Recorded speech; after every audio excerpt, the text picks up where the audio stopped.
పేద ప్రజలు terrorist attack లో వాళ్ళ ప్రాణాలను కోల్పోతే వాళ్ళను భారతీయులుగా గుర్తించాల్సింది పోయింది. వాళ్ళకు కులాలు, మతాలు, రాజకీయాలు బాగా బొందల మీద రుద్దుతున్న రాజకీయ నాయకులు ఈరోజు సమాజంలో ఉన్నాక కూడా ఇంకా ఇండిపెండెన్స్ కంట్రీ అని నువ్వు అనుకుంటున్నావా?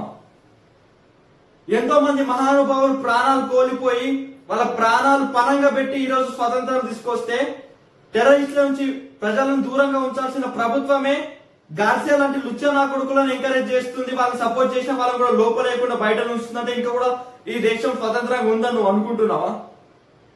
ఉన్నోళ్ళే ఉంటుండ్రు, చదువుకున్న వాళ్ళే చదువుకుంటారు, పేద ప్రజలు మాత్రం చదువుకోకుండా రోడ్ల మీద అడుక్క తినే స్థాయి నుంచి కూడా ఎంతో మంది మహానుభావులు పైకి ఎదిగిరు. కానీ ఈ రోజు అడుక్కో తినే వాళ్ళని అడుక్కో తినే లెక్క ఉంచుతాం. కొంతమంది రాజకీయ నాయకులు వాళ్ళ మిత్రులకు మాత్రమే పైకి తీసుకెళ్దాం అనుకునే రాజకీయ నాయకులు ఈ దేశంలో ఉన్నాక కూడా ఇంకా కూడా దేశం స్వతంత్రంగా ఉందని నువ్వు అనుకుంటున్నావా? చెప్పండి. ఇప్పుడు జరుపుకుందామా ఇండిపెండెన్స్, లేదంటే ఈ రాజకీయ నాయకులను బొంద పెట్టినాక జరుపుకుందామా?